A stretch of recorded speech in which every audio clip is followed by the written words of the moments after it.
What's going on, everybody? My name is Danny Perez, and I'm a hockey development coach based out of Denver, Colorado. I am originally from New Jersey, Bloomfield, New Jersey, and played at the University of Maine, a year minor leagues in the ECHL, SPHL, and then COVID ended, or COVID started, ending hockey that season, and then began my coaching career. Coached at the University of Maine as one of their volunteer assistants, and then had the opportunity to come out and coach in Colorado, where I've been with a few different youth organizations and academies out here. But the purpose of this video is to basically dive into the development path and kind of just help clear up the way. So I feel like there's a lot of questions and misunderstandings, or just people that want to know about what it takes to play at whatever level that is, Division One, Division Three, Junior, NHL, whatever that looks like. And so I'm just here to help kind of clear up the path as someone who does not come from a hockey background. So briefly about me, like I said, I'm originally from Bloomfield, New Jersey.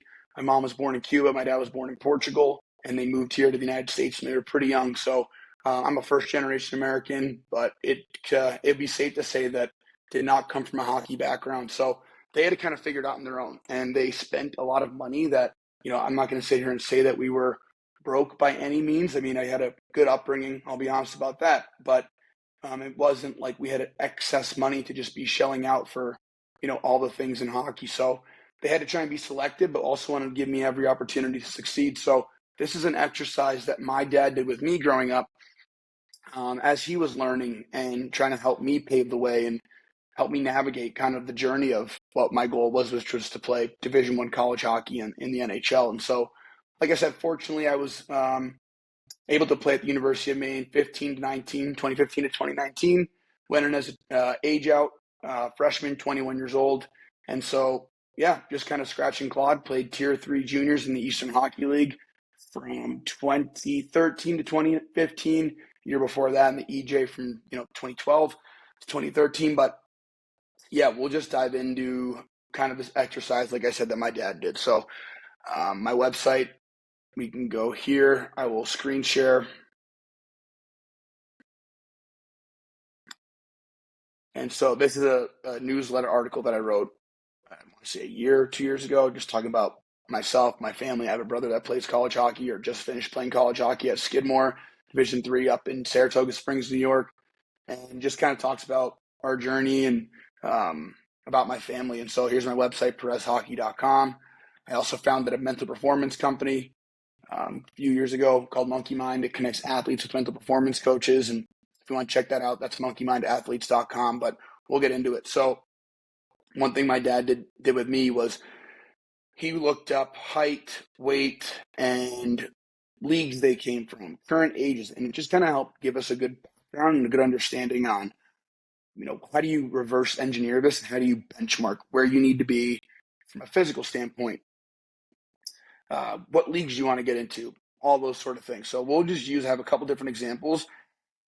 We have Boston College, and what we would do is, being from New Jersey, we were able to go to Princeton games, Yale games, Quinnipiac games. We would always go to tournaments up in Boston. So going up to Boston, being able to watch BC, BU, Northeastern, Harvard, you had so many options. UMass Amherst, UMass Lowell. So we were able to go to a lot of college hockey games growing up. So I was able to see it firsthand. But then what he would do is he'd always grab the physical roster, the paper roster, and it would have height, weight, name, obviously, or where they came from, junior league, where they were born, drafted, undrafted, and ages and birth years. So that's basically what my dad would do is he would say, okay, let's look up the roster, and here I have elite prospects.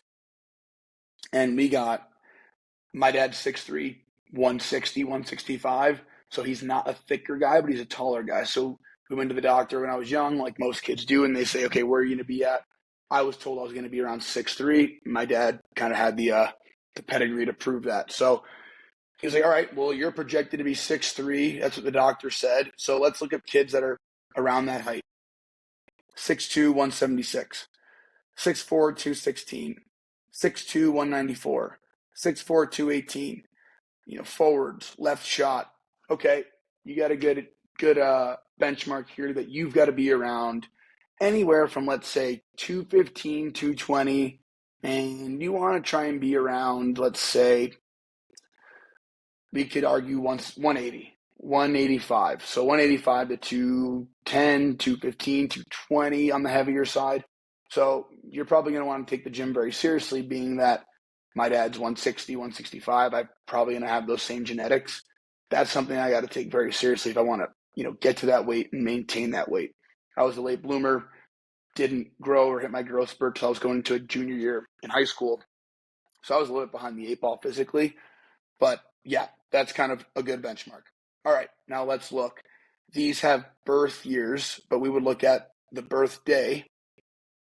Didn't mean to click that. But we would do this throughout various rosters. You could also see where kids are from.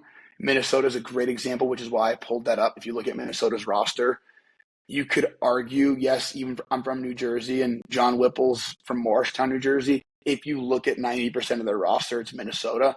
So the likelihood of me going to University of Minnesota might be a little bit slim, just because you can tell on trends of who they like to recruit. And if you have this kid, John Whipple, I'll guarantee it, he might be a NTDP kid. So we could give that a check. And I'm right. So you're able to catch trends on what schools recruit from where. And the University of Minnesota, they're not going to recruit kids outside of Minnesota unless they're someone who is just an absolute standout and comes from a very select place like the national program. So you can spot those things out as you go along. But regardless, you can look at ages. So this kid, 2006 birth year, this doesn't say if he is a freshman or not. So you can look here. This is a good indicator. Average age, 21 and a half years old. So relatively young team. Let's go to Sacred Heart. 22.56 years old. So they are slightly older. And, they've got a couple 2000s, a 1999 birth year. So these are kids that have aged out of juniors. Maybe this kid transferred in from somewhere else. So they're going to get a little bit older kids versus a Minnesota that's getting a lot of 05s, 03s, 06s, 04s. So you got to kind of measure, you got to be a little bit self-aware and say, okay, I'm just hitting my growth spurt. I'm just hitting puberty. I'm going to my junior year of high school. I'm a little bit behind the 8 ball physically. This might not be a place that I want to shoot for. Maybe a Sacred Heart. They're getting a little bit, they're getting kids on the older side, right? And then, since they don't have it here, well, you can do it on here. Let's go to this kid and find out where he played. Okay, prep school, North American League, BCHL. 1 year somewhere else. Let's look up this kid. Tier 1 Elite League, USHL, North American League, USHL. So we're already noticing a trend. USHL. This kid from British Columbia probably played BCHL. BCHL. So you're going to start to notice trends that you're going to want to end up striving to play juniors in the BCHL, North American League, USHL, just to kind of get on that path. So great. That's our benchmark. Play in those leagues, right? This kid played CCHL, then went to North American League, then BCHL, then back to North American League. So you want to try and go to those leagues, right? So boom. We know what height I'm going to be. We know what weight I want to be, just judging by kids that are already at that level. Where did they come from and what's their current age? So did they age out, which we noticed Sacred Heart's got a few more age outs than the average school or some other schools. So it kind of gives you just a good picture. Now, here's a component that we would do that I think is important, is getting in front of these players. So you can see where these kids are from. And when you're at the rinks in the summers, you can see, okay, they're maybe skating on the ice in the morning. Go up and say hello. Introduce yourself. Get a vibe of how they are. I think there's something I've been learning recently through the whole mindset stuff that I do, and that's whatever person you want to be like, you must start acting like them now. And how do you know how to act if you don't get in front of these players? So, I would go to camps and they'd be coaches, and I would, select camps that had kids that played at that level. That's important. And just introducing myself after, their skates or at the rinks. My dad would do the exact same thing. then you can meet them and ask them questions and get a better understanding and put a name or a face and an introduction into the person that you want to eventually be. So some things that, to wrap this up,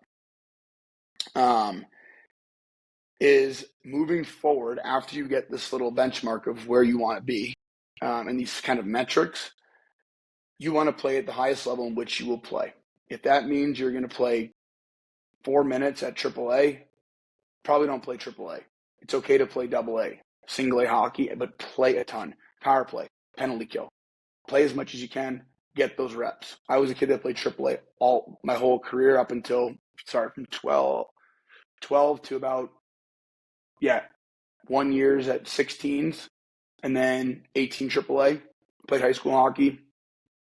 I was a AAA player that played 0 power play and 0 penalty kill. I don't think I developed in that situation. So you want to play at the highest level in which you will actually play. Then you want to find a good in-season coach or coaching staff that is involved in that program where you're going to play, whether that is AAA, whether that is AA. Find a good coach. Hopefully someone that has some hockey experience or has been coaching for a long time and played at a high level. That's how you're going to learn. Find a good off-season coach and coaching staff. So find out where these kids are skating that are playing at the levels that you want to play at. Try and get in with those coaches, build a relationship with them, and then maybe eventually skate into their groups. I was 13 years old, 14 years old, and I had kids that I would skate with and work out with in separate groups. And then based on my work ethic and asking questions and just kind of wanting to be a sponge, they enjoyed me being there. And I was able to now work out with these kids that were 5, 6 years older playing Division I, American League, ECHL. And so then they would invite me to skates, and I was kind of like the token young guy that they would bring me in. That's kind of how you get the ball rolling. So find a good off-season coach as far as strength and conditioning goes and on ice. And then, get to work. It's that simple. I mean, you got to get in front of these people. You got to ask questions, be curious, and see how they carry themselves. If you're a young player, how do they act? How do they treat their bodies? They're taking protein shakes. They're drinking water. Ask them questions, what it's like at that level. And then try and model yourself in the way that you play and the way that you do things every day in the gym, on the ice, and away from it, in the way that those guys do it. And you'll kind of watch that, as you keep playing and progressing and developing, and you're going to get better just by being around these people. And that's a big thing that's often overlooked. So, I hope this was helpful. I hope it wasn't overly long-winded. I think we went about 12 minutes here, but I just hope that, this is something that can help you kind of get a gauge, reverse engineer on what your goals are. And it can go in depth in more videos, but don't be scared to comment any questions that you have. I'll be more than happy to answer, do a video on it. If you have any video suggestions, let me know, and like and subscribe so you can follow along for more.